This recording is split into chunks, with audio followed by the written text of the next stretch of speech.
Hey everybody, welcome into Northern Life here with Briggs and Hunter. I am Ryan. Thank you for joining us on this lovely Wednesday. And so guys, I was picking a sweater to wear for today. I picked a nice sweater. It looks very good. No spaghetti sauce on my face or any of our faces today, which is step one. Yep. But I do have makeup like stains on the top of my sweater, if you can see faintly. It's not a huge deal. But I mean, it's not great. No. So I don't know. I don't know if there's like a way to like get makeup out of clothes. I mean, you can. You can totally see it. You can kind of see it right there. I got a little makeup on the old sweater. It's not a good look, for you can't see it from this camera usually. You can see it from the zoomed in. Right. But it happens to me all the time, especially too wearing a hat in the winter, like a winter hat. And then you have makeup all on the inside of your hat. Not good. Especially I did this job too, where we just like have to kind of cake it on for the bright lights. Right. It'd be cool if somebody did the makeup for us. We should hire somebody to do that. I don't know who would do it. hire you, Hunter. Yeah, that's what.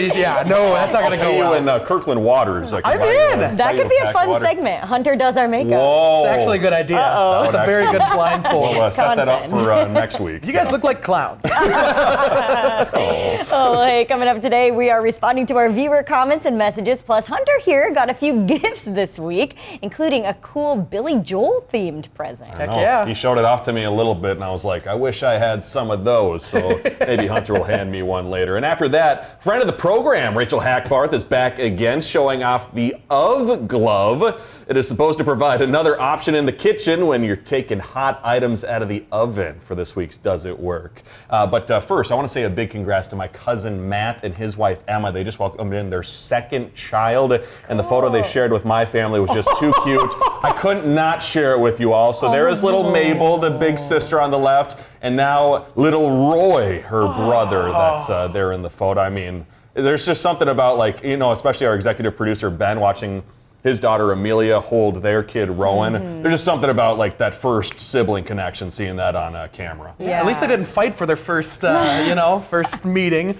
That's good. Look at Mabel's sweet eyes. She's got very sweet eyes. Yeah. And then Roy, what a sweet little kid. Yeah. I've heard sometimes when someone has an older kid and they welcome a new baby into the family, the parents arrange for the baby to bring their new sibling a present. Aww. So the older sibling feels not so left out when little baby's getting a lot of attention. So instantly the sibling is like, I like this kid. That's true. That's true. Start off on a good note. But I've seen that with pets too. Sometimes if there's a new cat that's brought into, if there's only one cat and a new one's brought in, or a dog, if there's a new dog brought into the house, Yeah. sometimes it gets a little wild. I've seen so many videos of parents revealing to their older sibling that there's going to be another sibling, and they just burst out into tears. Like, why do we have to have another? Yeah, I was enough. I thought. What am I to you? Yeah, what am I? Yeah, just another kid. Oh, speaking of kids, if you don't have a Valentine this month, I don't know where I was going. This can be your Valentine. Yeah, that's right. We'll segue that way. I was going with kids bring Valentines to class. I see. But it didn't end up working out. If you don't have a Valentine this month anyway, that's okay, because Heinz is offering a solution. The company has released an emotional support ketchup bottle. The 14-ounce glass bottle comes with a silicone cap, an adjustable nylon strap, and custom stickers too. Some might think of it as a response to the Stanley Cup craze. The emotional support ketchup bottle is available for a limited time on Amazon. What's the point of the strap? So you can carry it everywhere you want to go? Yeah, in case if you have if you're at a drive-thru and oh no, they didn't provide me any packets, you'll be like, oh, I got my emotional support ketchup ready to go. Yeah. Just slinging it on your side there, yeah. I do that with hot sauce. I feel like if you had hot sauce on a strap, you brought it everywhere, like little Frank's. Yeah, I do that with peanut butter at pancake breakfasts. Because they normally don't have peanut butter at these pancake breakfasts. So you bring peanut butter for the pancake? I bring outside peanut butter into the pancake breakfast. Is that a health violation? Yeah. It probably is a health violation, but they let it slide. It's very nice. But you put it on the pancake. Yeah, it's the best thing ever. And then some syrup on top. Syrup and butter? There's a reason I look the way I do. My sister has a little keychain of a sriracha container too, so it's just on her keys, and so anytime she's anywhere out and about, squirt that sriracha. Genius. And that way too, you don't have to awkwardly wait for the person or the waitress or waiter to come back and be like, hey, can I have the hot sauce bottle? You got it ready for yourself. Well, hey, I had no idea this was even a concern, but apparently some people think they have a lip balm addiction. So according to one woman who spoke with Yahoo Life, she applies lip balm every 5 to 10 minutes and once spent $30 on a single tube of it.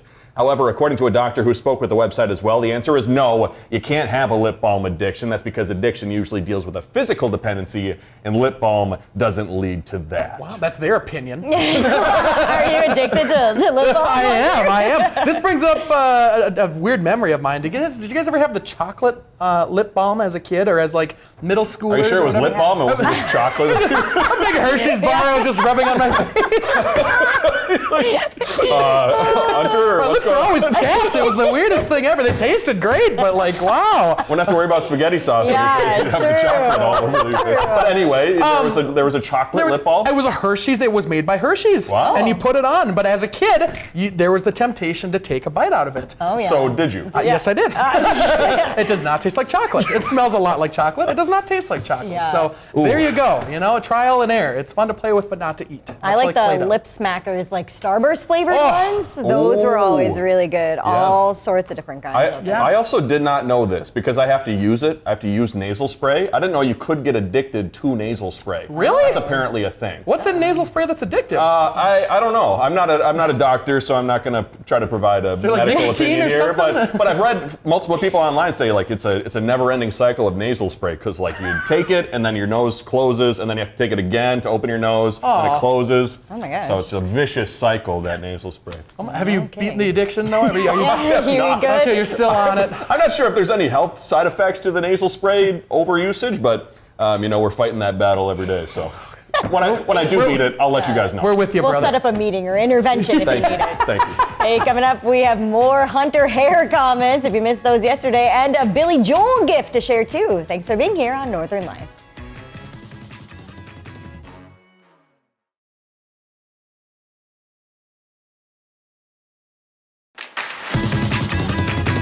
Welcome back, everybody. So before the show, Joe from upstairs, Joe Biondi, yep. Joe Biondi, our sales leader, came down and talked to me about yesterday's show. And let me Sales leader.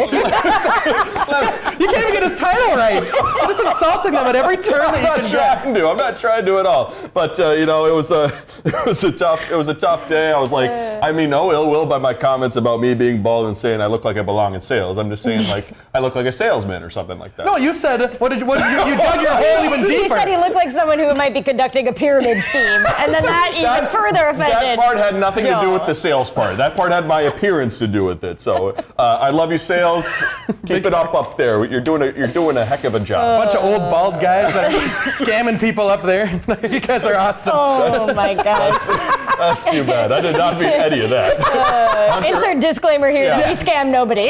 Lower third there, please, Seth. Thank you. Hunter's comments are his own, not mine. And let us say to all you viewers out there, we appreciate you all so much, and we've gotten so much support over these past few months of our show. If we're still here tomorrow. Yeah, and we've actually met a lot of viewers on the streets too, saying how much you love the show. So thank you so much for watching. And we had one viewer who asked us, like, when we do our viewer comments on Wednesday, she was like, "How do I get my comments seen and whatnot?" So I said, "Hey, be sure to follow us on Facebook. Be sure to follow us on YouTube and Instagram. That way you can share your questions and thoughts on all of our prompts there. You can always message us too, or send us an email, and we love to share them. And guess what, folks? We're only a few months into this thing, but we have to thank you again. Because for you people that follow us on Facebook, we've reached 2,000 followers on our Northern Life page, which is absolutely awesome. So we want to say a big old thank you with this lovely graphic here. That's cute. With some hearts on this February. And even yellow for the sun. Yeah, The bright sun. Yeah, that's what I meant by when I made it. I meant to, like I said. It was all part of the plan. And I'd also like to say thank you to our wonderful sales department upstairs. You guys are great. You're all doing You guys are. wonderfully well. Yeah.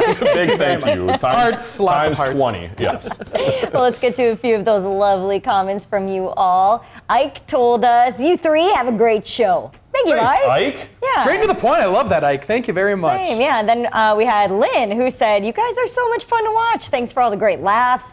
And then next, and finally, John left us a photo and commented, we really like your show. Casual, information, different, and interesting too. And he even gave us this beautiful shot from Floodwood. How about that? Yeah, that's Talk about Northern Life right there. incredible. That's beautiful. Especially on a Tuesday morning too. It was yesterday morning that just the calmness of the lake with the sky. Yes. That was fantastic. Speaking of the Northern Life we're talking about. And speaking of photos, we just had to put a bow on all the comments on Hunter's bald photo from Monday.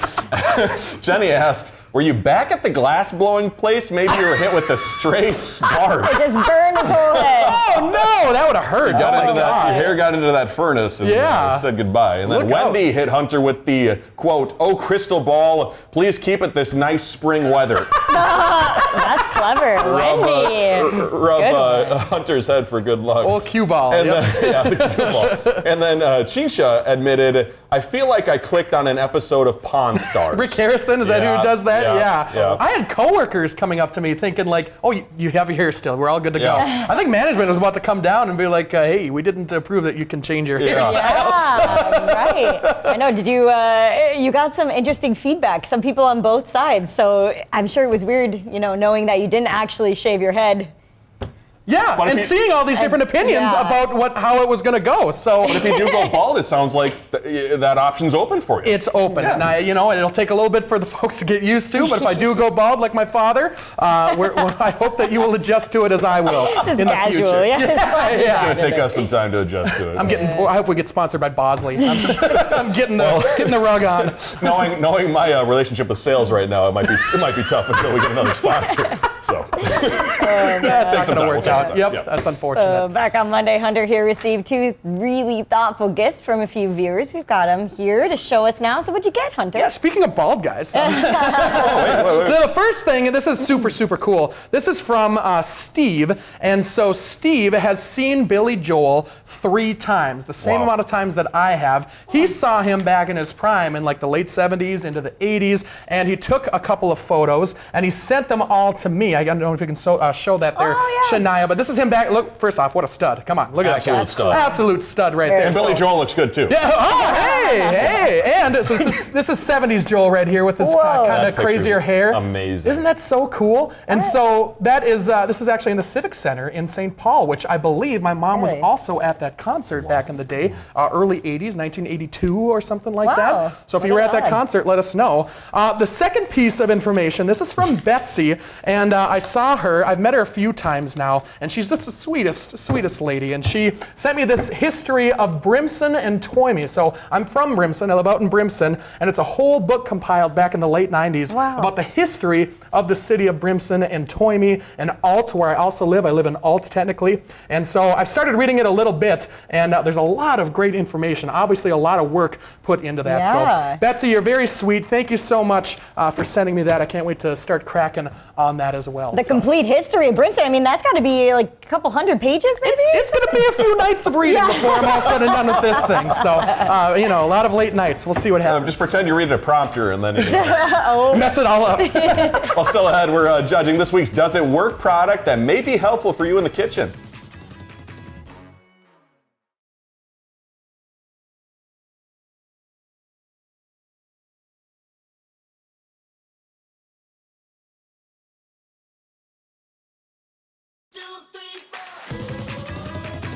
Welcome back, folks. Whether it's cooking in the kitchen, barbecuing on your grill, or changing a light bulb, there are certain tasks around the house that could leave you with a little big burn if your hands are not protected. Little big burn. Yes, little big burn. Those are the worst kind. They're the worst kind. You got to look out for those. The Of glove is promising to protect your hand from those little big burns and up to 540 degrees of heat. So you know who it is. It's Rachel Hackbarth putting it to the test for this week's Does It Work.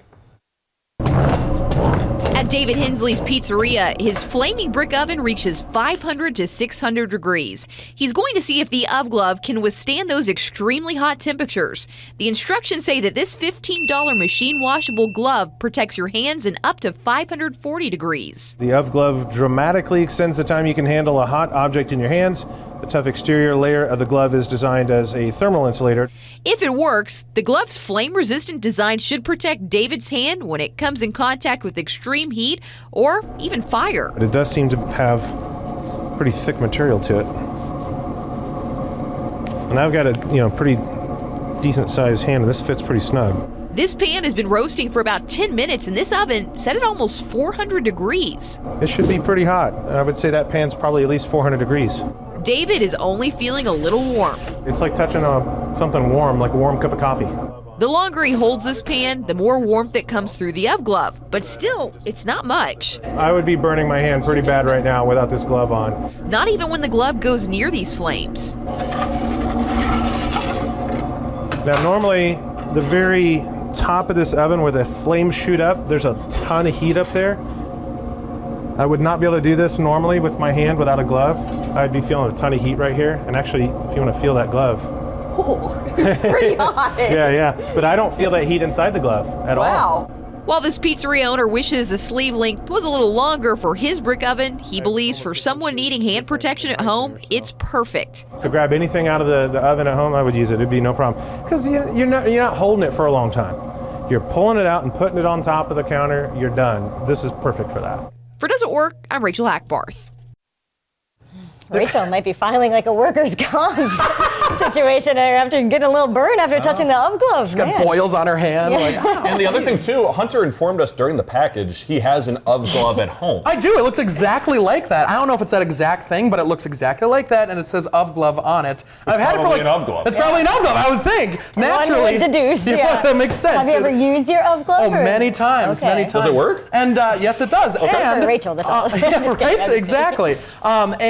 It's another thing with Northern Life. A lot of folks have wood stoves. It works really good for wood stoves when you're putting wood like in the fire and things like that. So heat in the house. Yeah, exactly. Heat in the house. So I do recommend the oven glove. Yeah, it's kind of nice, oven mitts. Your fingers are, in a mitt, so it's hard to kind of finagle around with stuff in the kitchen, but having your fingers separated in the glove looks like it might be nice. And when you first read it, what did you think the product was called? Ove glove. So luckily these two corrected me before I had a chance to say that on air and embarrass From now on, myself, I'm going to but- call it the Ove glove. Yeah. Also, kind of a lot of obvious points there too. You're talking about like how a pan might be hot when you put it in an oven. Yeah. That's fair. No, and, duh. Put your hand in the oven and feel it's hot. If my hand was next to this flame without this glove, I'd be on fire right now. No duh. That's how fire works. I thought he put his hand straight in the fire, so I was nervous for the guy. Yeah, my seems golly, to be but okay. I'm glad he's totally fine, and I'm glad. Also, we said Rachel Hackbarth, always very fashionable. She is. She knows how to dress. Good taste in Cool fashion. jacket for sure. Hey, after the break, we're sharing a Valentine's themed story that we'll be bringing you for tomorrow's show.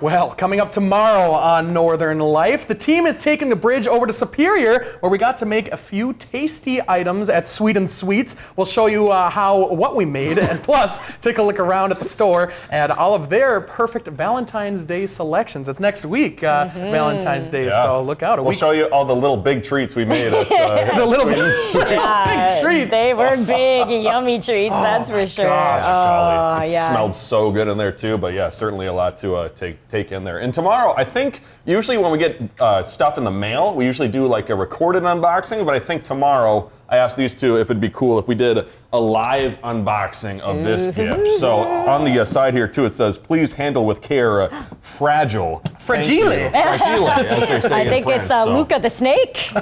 True. I don't know, I'm kind of nervous. There's no air holes. That's true. Yeah. Luca's not going to be doing too hot. I informed Briggs that there was no snakes in the box, so hopefully that remains the case. But I thought a live unboxing would be cool because there it is. Please handle with care. Oh, I put it out of focus. I'm so sorry.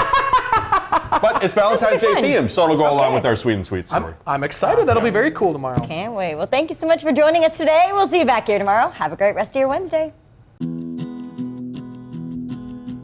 Find some time to throw a line or just head outside to unwind. That's the life in the great North Woods. Hike or bike, whatever you like. Get out in the day, enjoy the night. Yeah, we got the life in the great North Woods. Yeah, we got the life in the great North Woods. Yeah, this is Northern Life.